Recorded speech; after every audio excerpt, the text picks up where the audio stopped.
আসসালামু আলাইকুম। আজকের জুম্মার নামাজ শেষ করে কাজে বেরিয়ে পড়লাম আল্লাহর রহমতে। আর আজকের টার্গেট 250 রিয়াল কামাই করা। দেখি কত টাকা কামাই করতে পারি। আপনারা আমার সাথে থাকবেন। যাদের প্রশ্ন ছিল যে কত টাকা ইনকাম করা যায় ডেলিভারি কাজ করে, তাদের প্রশ্নের উত্তর ইনশাল্লাহ পাইয়ে যাবেন। এটা শুধু তাদের জন্য যারা ফুল টাইম কাজ করতে চায়। আমি চাইছিলাম যে ফুল ভিডিওই বানাবো, কিন্তু হিটের কারণে ক্যামেরা বারবার বন্ধ হচ্ছিল। এত পরিমাণ রোদ্দুর যা বলার বাইরে, 47 ডিগ্রি তাপমাত্রা। মনে হচ্ছিল যেন মুখের ভিতরে কেউ আগুনের গোলা ফিক্কা ফিক্কা মারতেছে।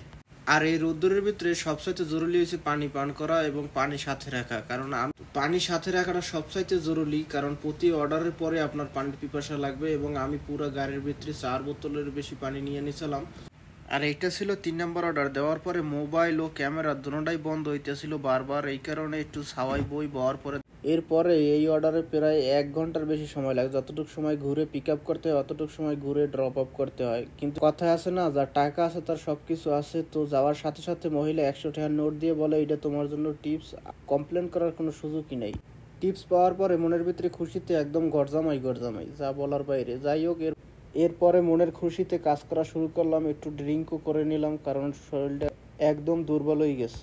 অবশেষে দেখতে দেখতে বেজে গেল রাত্রি 2টা। আর লাস্টে অর্ডার ছিল 2টা। দেওয়ার পরে আল্লাহর রহমতে বাসায় চললাম রাত্রি 1:45 বাজে। তো বাসায় আসার পর দেখি সবাই ঘুমাচ্ছে, শুধু বিলিটাই জেগে আছে। আলহামদুলিল্লাহ, আজকের ইনকাম টার্গেটের চাইতেও বেশি হয়েছে।